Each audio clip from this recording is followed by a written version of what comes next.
que en el campo, así como nos unimos hace ya unos cuantos años cuando creamos la Asociación Argentina de Derecho Procesal Constitucional, en Argentina siempre tuvimos la idea de que esta ciencia es autónoma. Es autónoma del derecho constitucional, es autónoma del derecho procesal. Tiene su propia base científica. Esa base científica se construye con valores, con principios y con algunas reglas. Y esta asimetría hace que no nos parezcamos a los principios del derecho procesal, pero tampoco sigamos algunos apartamientos de lo que son las garantías del derecho constitucional. Pero justamente de esto es lo que quiero hablar. Nosotros, los americanos, hemos tenido la mala costumbre de que cuando hemos recurrido a la legislación, miramos por lo general lo que hace Europa, pero particularmente lo que hace España. Entonces, cuando tratamos de focalizar en las primeras épocas de la libertad, y es allá cuando Argentina, cuando Perú toman su independencia, dijimos los argentinos vamos a tomar la Constitución americana. Pero en materia procesal, los códigos, que no había, por aquel entonces había legislación, decidimos, pero no nos peleemos con la madre patria y copiemos o traigamos lo más moderno que era por entonces la ley de enjuiciamiento civil, las primeras leyes de ley de enjuiciamiento civil. En Argentina la Constitución es de 1853, pero la que toma vigencia pura para la regulación del país fue 1860. Y eso es lo más moderno de aquel entonces, sin internet, sin comunicación inmediata, las noticias llegaban por barco 6 meses después de que sucedían, era la ley de enjuiciamiento civil española. Ese espejismo también lo tuvo Perú, que tuvo su legislación española, igual que Argentina, copiando ese modelo que no es propio. Porque en el tiempo se fue avanzando y lo que se veía y lo que llegó ya en el siglo XIX con la codificación y la constitucionalización tuvieron filos diferentes en lo que había ocurrido ya en ese tiempo en América o en Estados Unidos. Lo que ocurría era que cuando después de la Revolución Francesa se empiezan a generar una consagración de los códigos, lo principal fue que el Código Civil fuera el derecho por antonomasia, el más importante de todos, el derecho de propiedad. Los jacobinos habían querido, ante su pérdida de poder para que el mensaje fuera libertad, igualdad y fraternidad, ellos querían que fuera propiedad. Pero como no lo lograron en esa materia, lo lograron en la codificación. El principio de propiedad está presente en los códigos franceses y en todos los códigos que después, en el siglo XX, van a tomar eso que se llamaba la teoría de la legitimación. No hay posibilidad de pedir a los jueces algo de lo cual yo no sea el afectado en ese derecho que reclamo se vea vuelto como potestativo. Vale decir, soy dueño del derecho, tengo la posibilidad de pedir a los jueces. Y esa regla, o mejor dicho, ese principio, es propio de la construcción de un sistema procesal que ha triunfado en el mundo, el sistema dispositivo. Los jueces actúan a petición de parte, nunca van a actuar si no es a petición de parte, porque de otra manera violarían ¿qué? La imparcialidad, o violarían alguna regla de independencia, o pondrían en duda ese mecanismo que podría dar la congruencia. El juez actúa según lo alegado y pedido por las partes. Y así se construyó toda una hegemonía de los códigos que prácticamente todos seguían respondiendo a ese principio viejísimo del derecho romano. El juez es la autoridad, pero es una autoridad limitada a la petición de las partes. En el proceso va a ejercer autoridad, pero siempre limitado a lo que las partes le pidan. No puede dar más, menos, ni cosa diferente de lo pedido. Bueno, comienza el siglo XX y ahí aparecen dos nuevos reflejos de lo que... ¿Qué pasó con el micrófono? han aumentado el retorno. Si lo bajan un poquito. En el siglo XX, gracias, en el siglo XX empieza el fenómeno de dos movimientos. Uno, que marcaba Alejandro, ¿quién es el mejor defensor o custodio de la Constitución? Carl Schmitt, que decía que la cree, el Parlamento. Hans Kelsen dice no, la mejor protección de la Constitución, del movimiento constitucional, tiene que ser alguien que conozca específicamente los problemas, un tribunal especializado, un tribunal que actúe no con el caso, no viene a resolver el caso, viene a mantener ese principio que ya venía del iluminismo francés, que así como los jueces de la legalidad son la boca de la ley, los tribunales constitucionales, sus integrantes serían la boca de la Constitución. No van a interpretar, van a dictar sentencias protegiendo a la Constitución. Así logró Hans Kelsen un triunfo que marcó una línea que nunca se ha cambiado en Europa. Hoy no hay rincón en Europa continental que no tenga un tribunal constitucional. Está clarísimamente dividida el sector de lo que es justicia constitucional de lo que es jurisdicción de legalidad. Póngale la competencia que quieran, civil, comercial, contencioso, laboral, social, no importa. Pero el camino de lo constitucional se aparta del camino de la legalidad. Es cierto que en los últimos años ha habido un modelo diferente que ya no se parece al de Kelsen, pero esto es propio de un avance que no viene al caso relatarlo porque ya nos estaríamos metiendo en una particularidad de cómo son los tribunales constitucionales europeos y cómo son los americanos. En América, ese camino que también se inició en el siglo XIX tuvo un reflejo diferente. Estados Unidos tenía la Constitución, nos impregnó a nosotros de algunas reglas y principios, pero no pasó de allí, porque en materia judicial, Argentina y toda Latinoamérica ha tenido una construcción muy similar en su poder judicial a la organización europea. En eso nos parecemos, pero lo que dijimos, sí, pero hay una diferencia. En Europa, la división jurisdiccional que generó Hans Kelsen se basó en el principio de la desconfianza en los jueces, pero en América el principio era otro, la confianza en los jueces. Y esa confianza partía de un activismo, de una actividad de interpretación, que como también lo dijo Alejandro, nace con Marbury versus Madison. El juez no aplica la ley a ciegas, ni la norma constitucional del Estado deja de interpretarla cuando puede tener algún valor, algún principio. No era la aplicación de la Constitución a ciegas, sino la Constitución interpretada. Esa interpretación ha tomado un camino importante en el devenir de esta historia que quiero reflejar. Se vuelve Europa. Nos volvemos a Europa y claro, ahora había que ver el camino de la legalidad.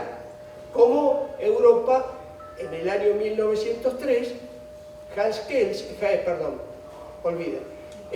Giuseppe Chiovenda nace con la producción de Bolonia mostrando una nueva ciencia, que se iba a llamar Derecho Procesal, donde iba a focalizar el mayor o más importante de los principios en una morigeración de lo que eran los principios alemanes tomados a su vez del derecho romano. No hay derecho sin acción. Bueno, esto ya se había dicho en los alemanes, no es así. Una cosa es el derecho, que está en el Código Civil, y otra cosa es la acción, que es la potestad de reclamar a los jueces. Yo puedo tener derecho, pero si quiero no lo pido. Yo tengo derecho a tener una sentencia favorable, pero resulta ser que voy a demandar a un insolvente, entonces no demando. Entonces se marcó el camino, por un camino el derecho civil, por el otro el derecho procesal. Ahora, cuando el derecho civil se ponía en marcha con el derecho procesal, al derecho procesal se lo llamó la herramienta para que funcionara el derecho de fondo. El derecho penal, el derecho civil, el derecho laboral, y bueno, y de esa manera se inicia el siglo XX con la producción de Bolonia, donde dice, es verdad que hay 4 principios, decía Chiovenda. El principio dispositivo, no hay juicio sin actor. El principio de congruencia, el juez debe fallar según lo alegado y probado por las partes. la carga de la prueba debe probarse aquello que se afirma, y el silencio del demandado no es que haya inactividad probatoria, sino que es ejercicio del derecho de defensa, y la cosa juzgada como una verdad que se iba a declarar para las partes. Estos 4 principios siguen vigentes, están vigentes, debieran derogarse, porque el mundo ha cambiado, y estos principios los tienen ustedes en los códigos, pero ustedes son jueces, son magistrados, son funcionarios. ¿Cuántas veces los aplican? ¿Rechazan demandas porque le falta legitimación? ¿Es cierto que esto se permanece así? El planteo que nosotros hacemos es otro. Nace también con un cambio copernicano que hay con la teoría de Chiovenda. Chiovenda dijo, vamos a crear la teoría general del proceso, donde va a haber ramas que van a ser, no con asimetría, sino con principios propios, la rama constitucional, la laboral, la civil, la penal. Y esa teoría general iba a tener 3 pilares: la jurisdicción, qué deben hacer los jueces; la acción, qué pueden hacer las partes; y el proceso, que es la teoría del proceso o de la relación jurídica procesal, con una sola finalidad: la actuación de la voluntad de la ley, no de la Constitución, porque eso ya lo tenía, era el territorio de Kelsen. Ya lo constitucional en Europa no tenía esa vinculación que tenemos en América entre el proceso y la Constitución. Lo constitucional en Europa se aisló de la legalidad. Entonces, primera conclusión en esta idea rápida de enumerar temas importantes a considerar es: no sigan mirando a Europa. No sigan mirando a Europa porque, por ejemplo, el fenómeno que bien describe Alejandro con el sistema interamericano de derechos humanos no es el mismo en Europa. El sistema europeo de protección de los derechos humanos tiene una sola instancia, la Corte Europea de los Derechos Humanos. Pero el activismo, el control de convencionalidad, el desarrollo de una sentencia es muy distinto. Muy rara vez la Corte Europea de Derechos Humanos le va a ordenar a un Estado que modifique su Constitución. No, eso, ¿por qué? Porque Europa defiende la soberanía de cada Estado. Muy pocas veces les va a trabajar una norma de disposición general, como le dijo Argentina: ustedes violan el derecho al recurso, tienen que crear unas cámaras nuevas, lo que se llaman cortes superiores de apelación, y nos hicieron cambiar el sistema penal. En definitiva, eso en Europa no sucede, porque el Tribunal Europeo funciona como si fuera una corte constitucional, solo que vinculada con los derechos humanos. Entonces, ¿qué es lo que ocurrió? Europa se ha desarrollado al conjuro de normas de una larguísima tradición, que no han funcionado porque no responden ni respondieron a la consigna mayor, que es lo que reclama la sociedad. La justicia tiene que ser rápida.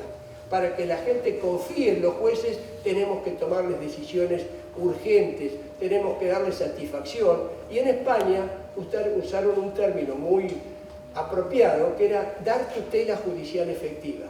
Dar tutela judicial efectiva era al mismo tiempo reclamar que la sociedad confíe. En España hoy hay tutela judicial efectiva. Los procesos duran muy poco tiempo con relación a los que duran aquí en América Latina. Y esa relación cambia en el siglo XXI. En América empieza con el problema, que lo planteo en estos términos, del control de convencionalidad. Con el control de convencionalidad doy fe de la afirmación que voy a decir, me la dijo el propio creador del control de convencionalidad, que fue Sergio García Ramírez, cuando una vez charlando de este tema me presentaba un libro mío sobre el sistema procesal interamericano. Dice: bueno, yo nunca quise ni dije hablar del control de convencionalidad. Nunca pensé que iba a tener esta extensión y esta dinámica, porque no fue mi idea. El control de convencionalidad, decía él, primero es de los jueces, no de todo el Estado, como después la jurisprudencia de la Corte lo ha llevado. Pero tenía una finalidad concreta, que era fiscalizar que se cumplieran los estándares del debido proceso que hasta ese momento la Corte iba diseñando. En la evolución del control de convencionalidad llevó, sobre todo después del caso Hellman, a que se comenzara a trabajar en el 2011 con un concepto mucho más amplio que podía, como Alejandro en otros términos habló de ese exceso de potestades remediales que puede tener la Corte Interamericana. ¿A qué me refiero? Cuando un país incorpora un tratado o una convención, lo hace con una ley en el sistema del dualismo, es decir, tengo la norma, pero ella no opera inmediatamente en el Estado, sino con una norma de adhesión que lo captura. Si no, no está en el derecho interno. Esto puede ser por una adhesión legislativa o porque esté dentro de la Constitución. En Argentina, 75, inciso 22 de la Constitución, se incorporaron originariamente 11 tratados y convenciones sobre derechos humanos. Hoy estamos en 15 o 14. 14. La última fue adultos mayores. Bueno, entonces sé que algunos llamaban el bloque de constitucionalidad, nosotros lo tenemos en el plano de constitucional. La famosa pirámide de Kelsen para nosotros es una pirámide truncada porque arriba están alojadas la Constitución, pero también los tratados y convenciones. ¿Qué importancia tiene esto? Bueno, en primer lugar, que la Constitución ahora convive con tratados y convenciones que ha capturado con jerarquía constitucional. Quiere decir que esa norma es en el ámbito de la supremacía y debe aplicarse. Pero ¿y los tratados y convenciones que no se han incorporado al derecho interno? Por el control de convencionalidad los ha incorporado indirectamente. ¿Por qué? Porque desde que Hellman se empezó a hablar del Corpus Iuris Interamericano, que integran 19 declaraciones, pactos, tratados, normas, reglas como las de Brasilia, que no están, muchas de ellas, aceptadas por el derecho interno, pero que la Corte Interamericana dice, es el Corpus Iuris Interamericano lo que compone el control de convencionalidad, no solo la Convención Americana. Entonces, cuidado con este mensaje, porque cuando la Corte Interamericana dice mis sentencias son obligatorias, se deben cumplir los estándares y si estos provienen del Corpus Iuris Interamericano, hay en ese Corpus Iuris Interamericano normas que no están en el derecho interno. A nosotros nos pasaba hasta hace muy poco tiempo con los adultos mayores, los llamados derechos de la ancianidad, donde se trabajaba con el principio cooperativo de la capacidad, pero estábamos resolviendo con el Código Civil y muchas sentencias fueron derogadas por ese mecanismo de que no, las normas de un tratado que no estaba en el derecho interno se aplicaban por el control de convencionalidad. Bueno, ¿dónde están los nuevos principios? Acá. La Corte Interamericana empieza a elaborar estándares, primero para el debido proceso, acceso a la justicia. Segundo, el uso de presunciones para resolver muchas cuestiones en favor de los débiles estructurales, estos que ahora se les suelen llamar vulnerables o situaciones de vulnerabilidad, donde hay códigos como el próximo que va a entrar en vigencia, que es el mexicano, que dicen que todo proceso debe respetar el principio de igualdad, pero cuando hay situaciones de vulnerabilidad o una parte se identifique como vulnerable, se deberá dejar de lado el principio de igualdad para utilizar ajustes razonables que den preferencia a los derechos del más débil. Bueno, ahí tienen una norma. Eso uno lo podría entender en la teoría de Robert Alexis, que por otra parte es bastante inentendible, esas fórmulas matemáticas que él tiene, pero que habla así de algo que todos comprendemos, que es la teoría de la ponderación. Hay cosas que son más importantes que otras. Entonces ahí viene cuál es el valor de la vida humana. ¿Vale para mí o vale para ustedes? Son esas cosas de la ponderación lo que uno tiene que ver. Y en materia procesal empezó a haber un cambio muy grande en lo que ustedes tienen aquí, en lo que Argentina todavía convive y que nos encontramos con los problemas de los estándares y con estos nuevos principios que cambian los deberes funcionales del juez y del abogado. Por ejemplo, no hay juicio sin actor. Bueno, pero el actor no puede ser el juez porque, como dice el principio que lo decía ayer igual, no puede el juez promover de oficio una causa, ne proceda iudice ex officio, si viene del derecho romano. Estamos todos de acuerdo, ¿no? ¿Que el juez no puede promover de oficio una causa? Sí, me van a decir que sí, y si no me lo tienen que decir, si no, no me cierran la exposición. Bueno, lo que ocurre con este principio es que cuando aparecen los intereses difusos, los derechos de pertenencia general, el ambiente, la cultura, el patrimonio artístico, ahí empieza la doctrina italiana en algo que después se transmite a Brasil, y desde Brasil, desde el Código del Consumidor, hoy se interpreta como el principio de tutela específica. Aquí hay muchos libros en Perú sobre este tema, que hablan de la tutela específica como la tutela anticipatoria, la tutela preventiva, las medidas cautelares de urgencia, todo aquello que hace el juez de oficio. Entonces, cambió el tema de que el juez no puede actuar sino a petición de parte. Hoy, los procesalistas estamos de acuerdo en que las medidas provisionales, más las medidas cautelares, la tutela urgente, la tutela de satisfacción inmediata, por ejemplo, sigo dando ejemplos, lo que pasa con la Convención de Belém do Pará para darle protección a la mujer en situación de violencia, lo que pasa en los tratados de derecho ambiental cuando se trata de que el juez protege el ambiente de inmediato y preserve hacia el futuro, lo que ocurre en consumidor cuando hay alguien que dice yo compré este medicamento y me ha causado tales trastornos. Bueno, ese medicamento no es uno, es una partida de 100.000 medicamentos que están generando un deber de protección jurisdiccional. Cambió ese deber. Ya el principio dispositivo no actúa con los términos como se los conoce. Otro, la congruencia.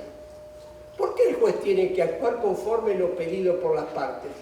Ese es un concepto propio de los que ven al proceso como una cosa, una lucha entre partes. Hoy ese principio cambia y se ve que el juez tiene que dar tutela judicial efectiva. Y esa puede no ser la solución que pide la parte, puede ser otra. Puede retornar a un camino de negociación, puede lo que se llama hoy la justicia restaurativa, ¿no? Todos estos modelos que ven mediación, conciliación, arbitraje, intervención de equipos multidisciplinarios en la familia para evitar que el juez tome el riesgo de decidir sobre la vida de un matrimonio o sobre la vida de un niño sin la opinión de un equipo que altera el principio de autoridad en el proceso, no porque lo pierda, sino porque lo comparte. Y esta es una realidad de los procesos de familia, que ya no podemos seguir hablando con la noción tutelar del siglo XIX o del siglo XX. Hoy el niño es autónomo, el anciano es autónomo, la capacidad de resolución es diferente porque lo que tiene como base es la capacidad. Y finalmente, hay un tema que ha cambiado notoriamente y es ampliamente debatido aquí en Perú, el tema de la carga de la prueba. El que afirma debe probar. Ya Tarufo había dicho a fines del siglo XX, exactamente en 1999, que esto era una norma que iba en contra de un deber jurisdiccional obligatorio. El juez tiene el deber, no el poder, tiene el deber, tiene la obligación de esclarecer la verdad. También lo dice la Corte Interamericana en los 3 casos contenciosos cuando dice toda persona tiene derecho a saber qué pasó porque el proceso no puede manejarse con ficciones, con irrealidades, con versiones, sino buscar la verdad auténtica. Y esa verdad obliga a la colaboración, al desplazamiento de la carga probatoria, a la cooperación en los objetos de prueba y ese cambio que es paradigmático ha elaborado este nuevo Ley de Enjuiciamiento Civil Española que comenzó a regir en el 2001 y en el 2010 tuvo una copernicana revolución de cambios donde ha dejado sin efecto esa regla tradicional de la carga de la prueba. La prueba es cooperación, la prueba es no luchar, es cooperar. Finalmente la cosa juzgada. Y ahí es donde una teoría propia, un libro que le dediqué a Alejandro justamente que se llama Teoría de la Sentencia Constitucional, yo digo, cuando el Estado tiene jueces constitucionales, y acá le hablo a ustedes, pero le hablo también al Tribunal Constitucional, no tiene que dirimir, no tiene que darle la razón a uno o a otro, tiene que interpretar el hecho, el acto lesivo, la norma, y ver si la última palabra va a quedar en esa decisión, no por una estructura jerárquica de división de poderes, no para generar un choque de trenes que la última palabra la tengo yo, como en el matrimonio, que sí querida, no, pero sí, pero en la definitiva es ver que esa decisión que se toma puede tener sentencias de un modelo nuevo. Eliminar la sentencia dirimente e ir a la sentencia constitucional. Esa sentencia exhortativa, esa sentencia con base normativa, esa sentencia que cuando hay omisión de la ley o omisión legislativa para crear una norma, la puede hacer a través de una sentencia. Lo hizo Argentina, sin ley, sin norma, solo con creación jurisprudencial. No tenemos procesos colectivos, pues la Corte Suprema de Justicia, echando mano a una acordada, un reglamento interno, nos ha dado las bases para tener un proceso colectivo. Estos son los nuevos principios, pero son algunos, porque cuando cada tratado establece algunas particularidades, nos encuentran que cada juez va a tener nuevas obligaciones. Ejemplo, el juez de familia chocan dos normativas, la Convención Internacional de los Derechos del Niño con el Código Procesal. Aquí la mayoría de edad se adquiere a los 21, hablábamos ayer. 18. De información cruzada. Bueno, 18. A los 18 años se tiene capacidad para actuar en juicio. Sin embargo, en el tratado o convenciones hay franjas etarias. Hasta los 12 años el niño tiene autonomía y puede tener su propio abogado. De los 13 a los 16 el niño actúa en defensa de sus propios derechos, no necesita abogado, reglas de Brasilia. De los 16 a los 18 está equiparado. ¿Por qué? Porque es una capacidad que surge del derecho internacional. Entonces, ¿cuál es la duda? ¿Qué regla aplico? ¿El nuevo principio, de la capacidad para todos, o el código procesal? Este es un problema que ustedes van a tener que resolver en algún momento. Pero también el principio, los pro homine, pro operario, pro consumer. ¿Esto qué significa? ¿Que no hay igualdad? ¿Que voy a darle preferencia ante la duda? ¿Que si hay duda razonable fallo a favor de otro? Bueno, estos son los nuevos principios. Estos y muchos más, sobre todo amparados por el gran principio de protección, que nos pone duda si protejo significa actividad del juez amparando a uno, prefiriendo a otro, o es una situación de imparcialidad, de violación a la imparcialidad. Es mucho más largo el tema. A eso hemos venido estos días en el curso que estamos dando aquí con la asociación. Así que esta era solo una presentación y por supuesto al debate para que ustedes puedan preguntar si lo necesitan o lo consideran oportuno. Gracias.